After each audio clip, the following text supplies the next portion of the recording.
이 시간 우리에게 주시는 말씀은 사사기 6장 19절 말씀부터 24절 말씀까지입니다. 기드온이 가서 염소 새끼 하나를 준비하고 가루 한 에바로 무교병을 만들고 고기를 소쿠리에 담고 국을 양푼에 담아 상수리 나무 아래 그에게로 가져다가 드리매 하나님의 사자가 그에게 이르되 고기와 무교병을 가져다가 이 바위 위에 놓고 국을 부으라 하니 기드온이 그대로 하니라. 여호와의 사자가 손에 잡은 지팡이 끝을 내밀어 고기와 무교병에 대니 불이 바위에서 나와 고기와 무교병을 살랐고 여호와의 사자는 떠나서 보이지 아니한지라. 기드온이 그가 여호와의 사자인 줄 알고 이르되 슬프도소이다. 주 여호와여, 내가 여호와의 사자를 대면하여 보았나이다 하니 여호와께서 그에게 이르시되 너는 안심하라. 두려워하지 말라. 죽지 아니하리라 하시니라.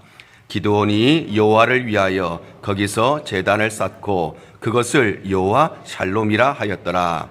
그것이 오늘까지 아비에셀 사람에게 속한 오브라에 있더라. 아멘. 오늘 2월에 둘째 주 예배에 오신 우리 모든 성도님들 주님 이름으로 환영하고 축복합니다. 우리 어제가 한국에는 설날이었습니다. 우리가 미국에 살면서 한국의 명절 잘 모르고 이렇게 지나칠 때도 있지만 우리는 한국 사람이고 한국의 뿌리를 가지고 있기 때문에 우리가 한국의 또 명절을 기억하고 또 오늘 또 우리 모든 성도들이 함께 설날 행사를 하는데 오늘 설날을 맞이했는데 우리 옆에 분 보시면서 한 번 더 새해 복 많이 받으시고 그 복을 많이 나누세요. 이렇게 한번 인사하실까요? 새해 복 많이 받으시고 또 그 복을 많이 나누시는 한 해 되시기를 바랍니다.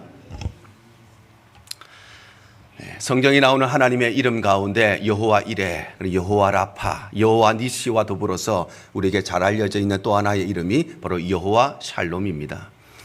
여호와 샬롬이라고 하는 것은 평강의 하나님, 하나님은 우리에게 평강을 주시고 우리에게 평화를 주시는 분이시다, 이런 의미인데 이 여호와 샬롬이라고 하는 것은 이스라엘에 사사했던 기드온이 하나님의 특별한 부르심을 받은 사건을 통해서 우리에게 잘 알려진 하나님의 이름입니다.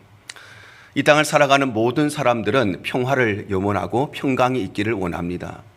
그래서 우리 인생에는 늘 실패하는 일도 있고 낙심되는 일도 있고 걱정거리가 많이 있지만 늘 내 마음에 평강이 있기를 바라고, 가정 가운데 남편과 아내 사이에 갈등도 있을 수 있고 부모와 자녀 세대들 가운데 갭이 있지만 우리 가정이 늘 평화 가운데 지내기를 원하고, 또 이 땅 가운데 지구 곳곳에서 끊임없이 전쟁이 있고 갈등이 있지만 모든 전쟁이 종식되고 평화가 도래하기를 우리 모두가 기대하고 소망하는 것입니다.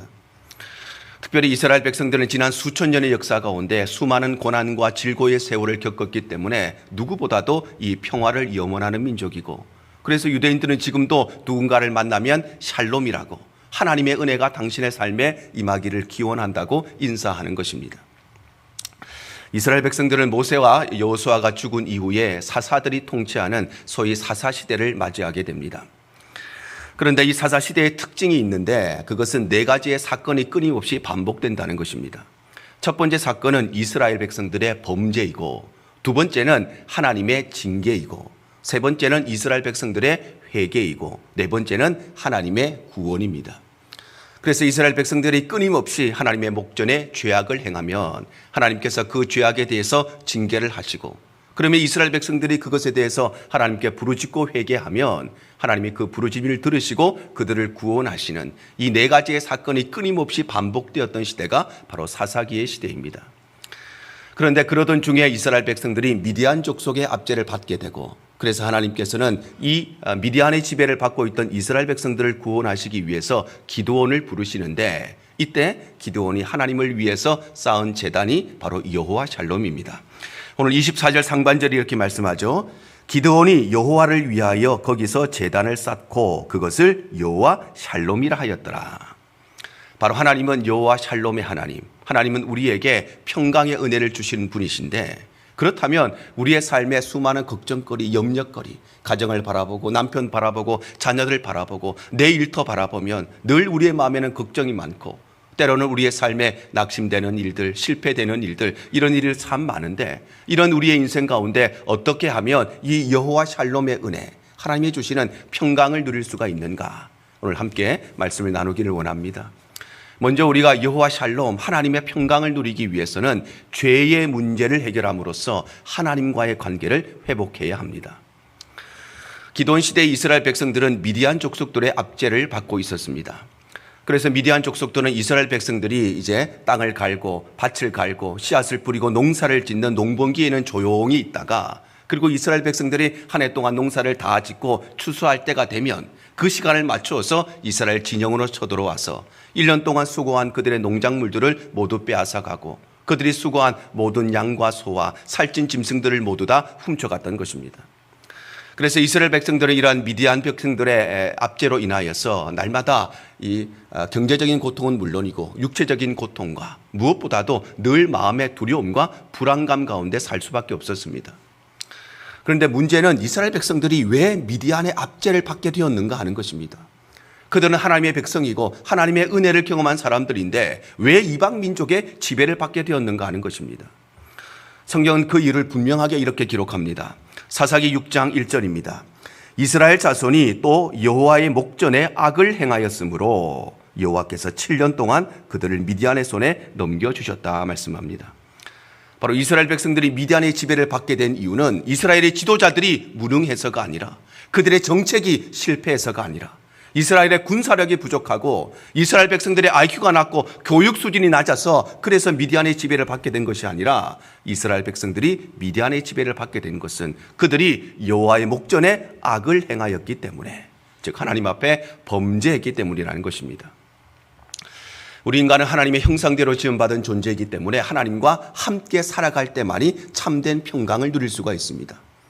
마치 물고기는 물 속에서 물과 함께 살도록 만들어졌기 때문에 물고기는 천하 없어도 물 속에 있어야만 참된 안식을 누릴 수가 있는 것처럼, 나무는 땅과 함께 살도록 만들어졌기 때문에 나무는 땅의 뿌리를 받고 있어야만 참된 안식과 평안을 누릴 수 있는 것처럼, 우리 인간은 하나님과 함께 살도록 창조되었기 때문에 우리 인간은 하나님과 동행하며 살고 하나님 안에 살아야만 세상이 줄 수 없는 참된 안식을 누릴 수 있는 것입니다. 마치 젖먹이 아기가 아무리 금으로 만들어져 있는 침대에 누워있고, 그리고 아주 비단으로 만든 기저귀를 차고 있고, 배가 부르고 아주 값비싼 장난감을 가지고 있어도 젖먹이 아기는 내 눈에 엄마가 보이지 않으면 근본적인 불안감과 근본적인 불안함을 느끼고 마음의 모든 평안을 잃어버리고, 모든 것이 다 있어도 엄마가 내 눈에 보이지 않으면 울음을 터뜨리는 것처럼, 우리 인간도 하나님과의 관계가 멀어져서 내가 하나님의 임재를 느끼지 못하고 하나님의 살아계심을 깨닫지 못하면 우리는 근원적이고 본능적인 두려움과 불안감에 빠질 수밖에 없는 것입니다. 그래서 성군이었던 다윗은 남의 아내 우리아의 아내였던 바세바를 취했던 이 죄로 말미암아 하나님과의 관계가 멀어지게 되고, 그래서 혹시라도 이 죄가 하나님 앞에 들키지 않을까, 혹시라도 이 죄를 다른 사람들이 알게 되지 않을까, 혹시 이것이 다른 모든 사람들에게 공개되지 않을까, 이런 두려움과 불안한 마음 때문에 자신의 죄를 덮기 위해서 또 다른 살인죄를 범하고 말았던 것입니다. 우리의 인생도 마찬가지지요. 우리가 하나님 앞에 죄를 범하고 그 죄 때문에 하나님과 나와의 관계가 멀어지게 되면 우리 마음에 하나님이 주시는 여호와 샬롬의 은혜, 평강의 은혜를 다 놓쳐버리고, 혹시라도 이것 때문에 내가 하나님 앞에 어떤 징계를 받지 않을까, 혹시라도 이것을 다른 사람이 알게 되지 않을까, 이런 두려움에 빠지고 불안감에 빠지는 것입니다. 이처럼 우리 인간이 여호와 샬롬, 우리 마음의 참된 평강을 잃어버리는 가장 근본적인 이유는 죄로 말미암아 하나님과의 관계가 깨어지고 하나님과의 관계가 멀어졌기 때문인 것입니다.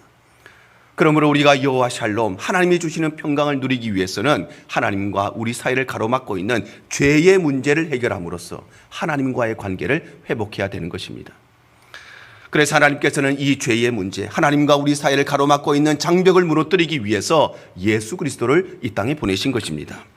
에베소서 2장 14절과 16절 상반절입니다. 그는 우리의 화평이신지라 둘로 하나를 만드사 원수된 것 곧 중간에 막힌 담을 자기 육체로 허시고 또 십자가로 이 둘을 한 몸으로 하나님과 화목하게 하려 하심이라.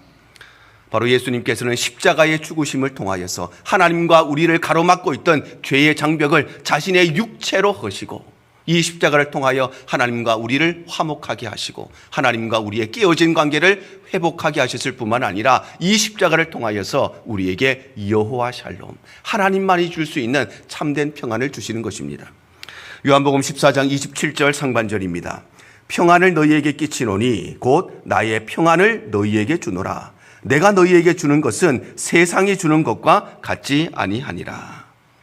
바로 예수님께서 십자가를 통해 우리에게 주시는 평안은 세상의 평안과 다른 일시적인 평안이 아니라 하나님만이 줄 수 있는 완전하고 온전한 평안인 것입니다. 바울 사도 이후에 기독교 최고의 사상가라고 불리는 성 어거스틴은 오랜 시간 동안 여호와 샬롬의 은혜, 인간의 본능 가운데 있는 이 두려움의 문제를 해결하기 위해서 동분서주했습니다.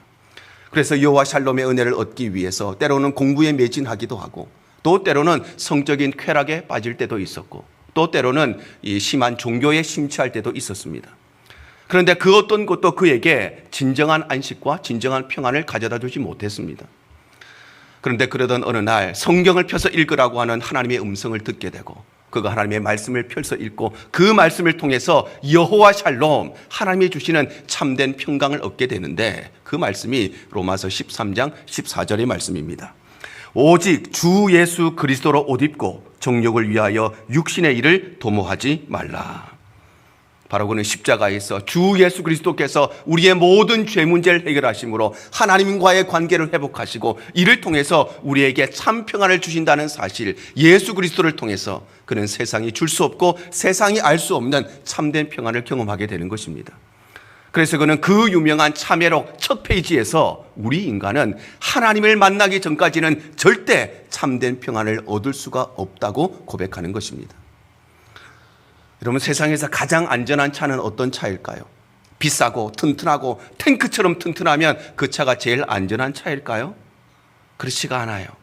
세상에서 제일 안전한 차는 세상에서 가장 운전을 잘하는 최고의 드라이버가 운전하는 차가 가장 안전한 차인 것입니다.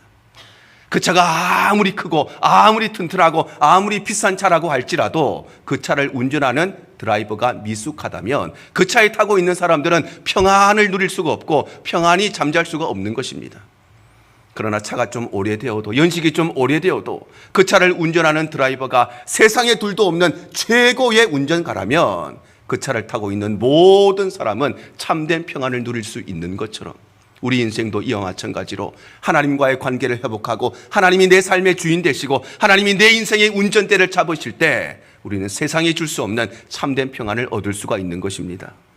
사랑하는 성도 여러분, 혹여라도 하나님 앞에 해결하지 못한 죄의 장벽으로 인하여서 여호와 샬롬의 은혜, 우리의 심령 가운데 평안을 잃어버린 분들은 없으십니까? 이 시간 우리의 모든 죄 문제를 완전히 해결하신 예수 그리스도의 십자가를 붙드시기를 바랍니다. 그 십자가를 붙들 때에 그 십자가가 우리의 죄악의 모든 문제를 해결하고 하나님과의 깨어진 관계, 하나님과의 멀어진 관계를 다시금 회복하고 세상이 알 수 없는 참된 여호와 샬롬의 은혜를 우리 가운데 허락해 주시는 것입니다. 그럴 때에 우리의 인생에는 걱정할 것도 많고 염려할 것도 많고 기뻐할 것보다 실패하고 낙심될 때가 더 많이 있지만 우리는 세상이 알 수 없고 세상이 줄 수 없는 여호와 샬롬의 은혜, 하나님의 평강의 은혜를 누리게 될 줄로 믿습니다.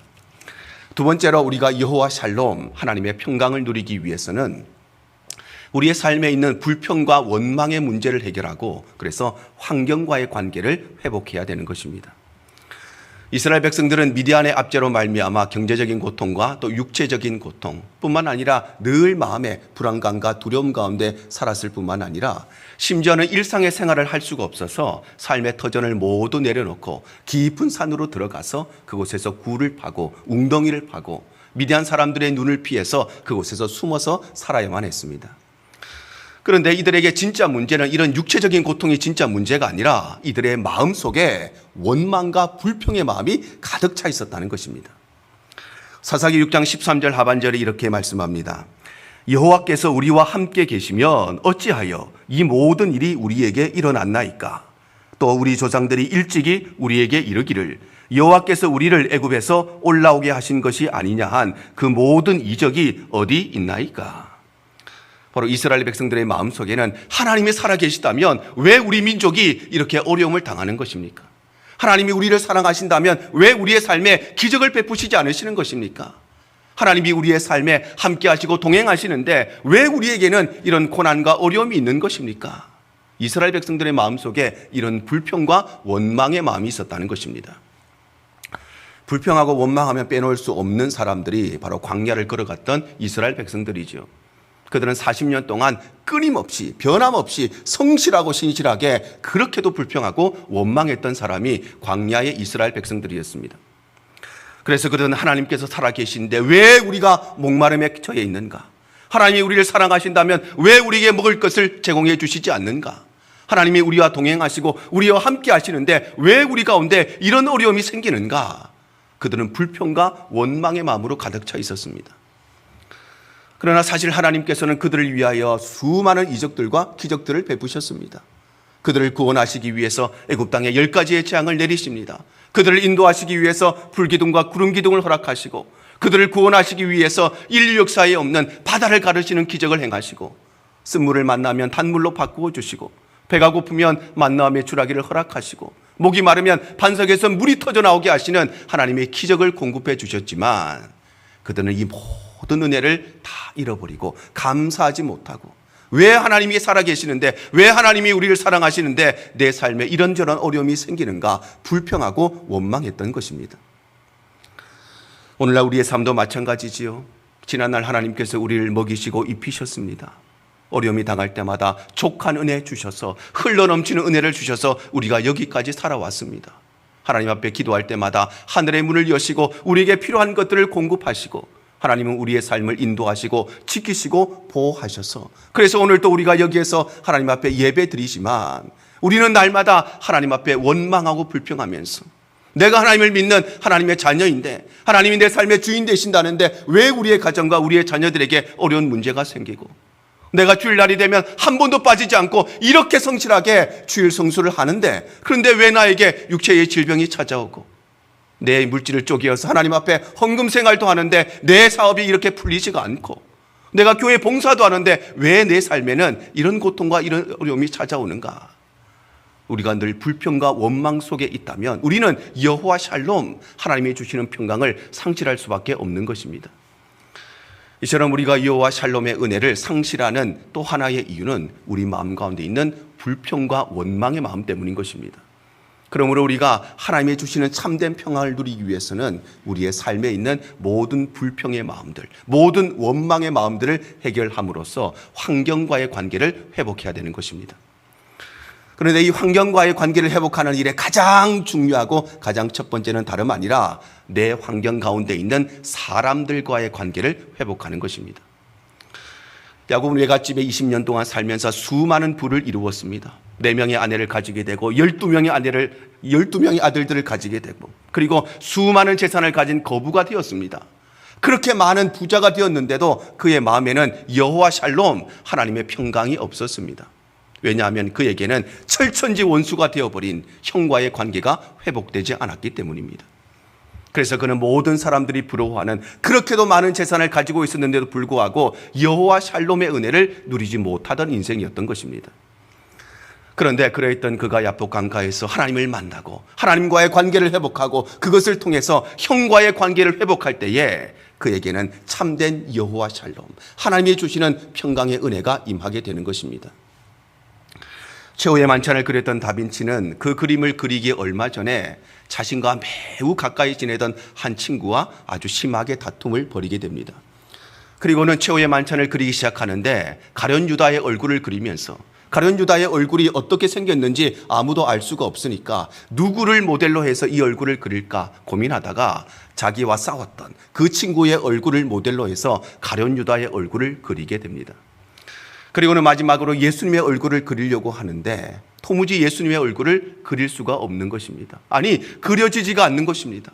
왜냐하면 나와 다투었던 그 사람에 대한 미움의 마음, 증오의 마음, 분노의 마음이 그의 마음속에 가득 차 있어서 거룩하신 예수님의 얼굴을 그릴 수가 없었던 것입니다.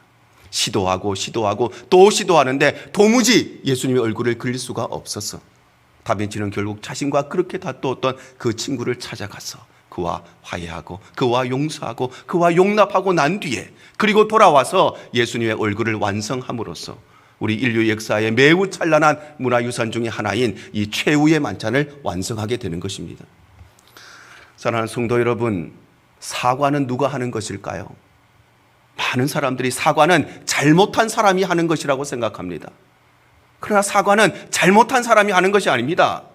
사과는 더 사랑하는 사람이, 더 겸손한 사람이, 더 낮은 자리에 있는 사람이 사과하는 것입니다.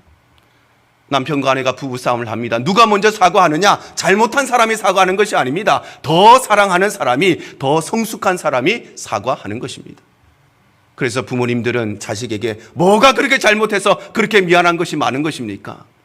부모가 잘못해서 미안한 것이 아니라 자식이 부모를 사랑하는 마음보다 부모가 자식을 사랑하는 그 사랑이 더 크기 때문에, 부모가 더 사랑하고 더 성숙된 사람이기 때문에 그래서 늘 미안해하는 것입니다. 여러분, 용서는 누가 하는 것일까요? 많은 사람들이 생각하기를 용서는 피해 입은 사람이, 손해 당한 사람이, 상처 입은 사람이 나에게 피해 준 사람, 나에게 상처 준 사람을 용서해 주는 권리가 있다고 생각합니다. 그러나 성경은 그렇게 말씀하시지 않습니다. 세상에서는 내가 피해를 입었으니까 용서해 주고 안 하고는 나의 권리라고 말할지 몰라도 교회 안에서 하나님 앞에서는 그 말이 아무 의미가 없는 것입니다. 용서는 누가 하느냐? 더 사랑하는 사람이, 더 겸손한 사람이, 더 성숙한 사람이 하는 것입니다. 그래서 하나님께서는 우리에게 네가 저 사람 때문에 손해봤으니까, 네가 저 사람 때문에 상처 입었으니까 용서해 줄지 않을지 그것은 너의 권리다, 그렇게 말씀하시지 않고 내가 너를 용서한 것처럼 너도 그 사람을 용서하라고 말씀하시는 것입니다. 사랑하는 성도 여러분, 혹여라도 우리의 삶의 환경과의 문제, 사람과의 갈등의 문제로 인하여서 혹여라도 내 마음속에 여호와 샬롬, 평강을 잃어버리지는 않았습니까? 다윗처럼 아무리 위대한 일을 할지라도 나와 갈등 관계에 있는 사람, 그에 대한 분노의 마음, 증오의 마음이 내 마음속에 있다면 우리는 결코 여호와 샬롬의 은혜를 누릴 수가 없는 것입니다. 사과는 누가 하느냐? 잘못한 사람이 하는 것이 아니라 더 사랑하는 사람이 하는 것이며, 용서는 누가 하느냐? 피해 입은 사람이 용서해 주는 것이 아니라 용서는 더 성숙하고 더 겸손한 사람이 한다는 것, 여러분 꼭 기억하시고 우리의 삶의 모든 환경과의 문제, 모든 사랑과의 문제가 하나님 은혜 가운데 다 회복되어지시기를 축복합니다. 그럴 때에 우리는 여호와 샬롬의 은혜, 세상이 주는 일시적인 화평이 아니라 하나님이 주시는 참된 평안과 안식을 누리게 될 줄로 믿습니다. 세 번째로 여호와 샬롬, 하나님께서 주시는 평강을 누리기 위해서는 우리 안에 잠재되어 있는 납심과 절망의 문제를 해결함으로써 나 자신과의 관계를 회복해야 합니다. 하나님께서는 이스라엘 백성들을 구원하시기 위해서 기드온을 부르시는데, 이 기드온이라고 하는 사람인 잘난 것이 하나도 없는 매우 평범한 사람이었습니다. 사사기 6장 15절에 이렇게 기록을 하고 있습니다. 기드온이 그에게 대답하되, 오 주여, 내가 무엇으로 이스라엘을 구원하리이까?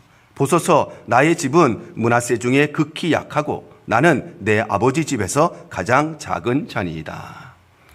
바로 기드온은 모세처럼 레위 지파 출신도 아니고, 그렇다고 갈렙처럼 예수님의 조상이 되는 유다 지파 출신도 아니고, 여호수아처럼 에브라임 지파 출신도 아니고, 그는 보잘것없는 평범했던 므낫세 지파 출신이었을 뿐만 아니라 그의 가정은 그 지파 중에서도 가장 약하고, 그 중에서도 이 기드온이라고 하는 사람은 가장 작은 사람이었던 것입니다. 특히나 그는 성경의 기록처럼 나는 할 줄 아는 것이 아무것도 없다고 하는 자신의 자괴감에 빠져 있는 사람, 자존감이라고 하는 단 1도 없는 사람이 바로 기드온이었습니다. 더군다나 그는 매우 소심하고 겁이 많은 사람이라서 성경에 보면 포도주 틀에서 밀을 타작했다고 기록하고 있습니다. 일반적으로 밀을 타작한다는 것은 마당과 같은 넓은 장소에서, 그래서 소나 말을 힘을 이용해서 타작을 하고, 포도주는 실내와 같은 아주 좁은 공간에서 포도주 틀을 이용해서 사람이 직접 그 일을 하게 됩니다. 그런데 넓은 곳에서 해야 되는 그 밀을 타작하는 일을 실내에서 작은 곳에서 포도주 틀에서 그가 타작했다고 하는 것은 혹시라도 이것을 미디안 사람에게 들키게 될까 봐, 혹시라도 이것을 그들에게 빼앗기게 될까 봐 두려워하는 마음 때문에 그는 숨어서 이 일을 진행했다는 것입니다. 이처럼 기드온이라고 하는 사람은 어떤 사람인가? 대단한 집안 배경도 없고 대단한 능력도 없고 대단한 실력도 없는 그냥 평범한 사람, 아니, 평범하지도 못해 매우 소심하고 나약하고 그리고 겁이 많은 사람. 그래서 지도자로서는 아무런 자질이 없는 사람. 미래에 대한 비전과 사람들에 대한 존경과 덕망이 전혀 없는 사람이 바로 이 기드온이라고 하는 사람이었습니다. 그런데 하나님께서는 수많은 잘난 사람들이 아니라 이 기드온을 이스라엘 백성들을 구원하는 일에 사용하시기 위해서 그를 부르십니다. 사사기 6장 12절입니다.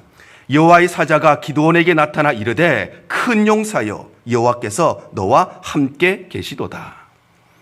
바로 하나님의 사자는 그를 향해서 큰 용사여 하나님이 너와 함께 하시다고 말씀하시는데, 이 말은 네가 큰 용사이기 때문에, 대단한 사람이기 때문에 하나님께서 너와 함께 하시고 너를 사용하신다, 이런 말이 아니라 하나님께서 너와 함께 하시기 때문에, 하나님이 너를 붙잡으시기 때문에 네가 큰 용사가 될 수 있다는 것입니다. 이처럼 하나님께서는 언제나 대단한 사람, 잘난 사람들이 아니라 언제나 연약하고 무능한 사람들을 부르시고 그들을 사용하심으로써 우리의 연약함을 통해서 하나님의 강함을 나타내시고 우리의 부족함을 통해서 하나님의 위대함을 나타내시는 것입니다. 그래서 예수님께서는 3년의 공생의 기간을 지나면서 언제나 돈 있는 사람들, 힘 있는 사람들, 권세 있는 사람들, 유력한 사람들 만나고 돌아다니는 것이 아니라 예수님께서는 언제나 낮은 사람들, 가난한 사람들, 무능한 사람들, 병든 사람들을 만나시고 그들에게 하나님의 나라를 말씀하시고 그들을 통해서 하나님의 역사를 나타내신 것입니다. 제자들을 부르실 때도 마찬가지지요. 제자들을 부르실 때 이력서 받아서 어떤 대학 이상 나온 사람, 어느 정도 학점 이상 받은 사람, 아버지 직업이 사자 정도 들어가는 사람, 재산 얼마 정도 모아진 사람, 그런 사람 제자로 부르신 것이 아니라 평범한 사람들을 부르시고, 아니 평범하다 못해 연약하고 부족한 자들을 제자로 부르시고 그들을 통하여서 하나님의 위대한 일을 감당하게 하신 것입니다. 그러므로 우리가 하나님의 여호와 샬롬의 은혜를 누리기 위해서는 바로 내 안에 있는 자괴감의 마음, 나는 아무것도 할 수 없는, 나는 무능하다고 하는 이 모든 우리 가운데 있는 절망과 낙심의 문제를 해결하고 나 자신과의 관계를 회복해야 되는 것입니다. 그래서 엘리야 선지자는 아합과 이세벨의 경고를 받고 깊은 광야로 들어가서 로뎀 나무 아래에 나는 우리 조상들보다 나은 것이 하나도 없고 나는 할 수 있는 것이 아무것도 없다는 깊은 좌절감과 절망과 자괴감에 빠졌지만, 그러나 하나님께서 그를 찾아오시고 그를 붙잡아 주실 때에 그는 40주 40야를 다 하나님의 산 호렙에 도착할 수 있었던 것입니다. 오늘날 저와 여러분도 마찬가지지요. 우리는 연약하고 부족하지만, 그런데 하나님께서는 대단하고 뛰어난 사람, 타고난 사람을 부르시는 것이 아니라 우리를 부르셔서 우리로 하여금 하나님의 위대함을 나타내시고, 그래서 하나님께서 우리를 붙잡으실 때에 우리에게 여호와 샬롬의 은혜가 우리 가운데 임하고 우리를 통하여 하나님의 역사를 이루어 가시는 것입니다. 사랑하는 성도 여러분, 혹여라도 나는 돈도 없고 나는 학력도 별로 없고 이 미국 땅에 수십 년 사는데 영어도 잘 못하고 나는 할 줄 아는 건 아무것도 없다고 하는 자괴감에 빠졌어. 그래서 절망과 낙심 가운데 빠졌어. 여호와 샬롬, 하나님의 평강을 잃어버리고 살아계신 분은 없으십니까? 여호와 샬롬은 나의 능력이 아니라 하나님의 능력을 바라보는 것이고, 여호와 샬롬은 내 모습이 아니라 하나님의 은혜를 기대하는 것이 바로 여호와 샬롬인 것입니다. 그래서 우리가 하나님의 능력을 붙잡고 하나님의 은혜를 바라볼 때에 우리는 세상이 줄 수 없고 세상이 알 수 없는 여호와 샬롬, 하나님만이 줄 수 있는 참된 평강의 은혜를 누리게 될 줄로 믿습니다. 오늘 말씀 정리하겠습니다. 우리의 인생에는 참 실패도 많고 낙심도 많고 걱정할 것 많고, 남편만 보면 걱정 덩어리, 자식들만 보면 근심 덩어리, 그것이 우리의 인생 아니겠습니까? 그런데 우리의 인생에 어떻게 하나님이 주시는 여호와 샬롬의 은혜, 평강의 은혜를 누릴 수 있는가? 우리는 먼저 죄의 문제를 해결함으로써 하나님과의 관계를 회복해야 합니다. 모든 문제는 죄로부터 시작되고 모든 문제는 하나님과의 관계가 멀어졌기 때문에 생기는 것입니다. 또한 우리는 우리 가운데 있는 불평과 원망의 문제를 해결하고 내 주변의 환경과의 문제, 내 주변에 있는 사람과의 관계를 회복해야 되는 것입니다. 왜냐하면 여호와 샬롬을 잃어버리는 이유는 소유의 문제가 아니라 관계의 문제에서 생기기 때문입니다. 뿐만 아니라 우리가 여호와 샬롬의 은혜를 누리기 위해서는 우리 가운데 내재해 있는 낙심된 마음, 절망된 마음을 해결함으로써 자기 자신에 대한 자존감을 회복하고 나 자신과의 관계를 회복해야 되는 것입니다. 왜냐하면 여호와 샬롬이라고 하는 것은 내 모습을 바라보는 것이 아니라 하나님의 은혜를 기대하는 것이고, 내 능력을 재는 것이 아니라 하나님의 능력을 붙잡는 것이 바로 여호와 샬롬의 은혜이기 때문입니다. 평강이라고 하는 것은 걱정거리가 없어지고 근심거리가 없어진다고 내 마음에 평강이 오는 것이 아닙니다. 평화라고 하는 것은 전쟁이 그치고 갈등이 없어진다고 평화가 찾아오는 것이 아닙니다. 평강과 평안이라고 하는 것은 관계가 회복될 때 찾아오고 임하는 것입니다. 그래서 우리는 죄의 문제를 해결하고 하나님과의 관계를 회복하고 불평과 원망의 문제를 해결하고 사람과의 관계를 회복하고 낙심과 절망의 문제를 해결하고 나 자신과의 관계를 회복해야 되는 것입니다. 걱정 많은 우리의 인생, 슬픔과 낙심거리, 그리고 우리 가운데 고통과 어려움을 찾아주는 수많은 환경 속에 둘러서 살아가야 되는 우리의 인생길 가운데 우리 모든 성도님들이 오늘 이 말씀을 기억하셔서 세상이 줄 수 없고 세상이 알 수 없는 하나님만이 줄 수 있는 참된 평안, 폭풍우 속에서도 고난 속에서도 눈물과 한숨 속에서도 하나님의 이 샬롬의 은혜를 누리는 귀한 삶을 살아가시기를 주님 이름으로 축복합니다. 주님만 내 도움이 되시고 주님만 내 빛이 되시는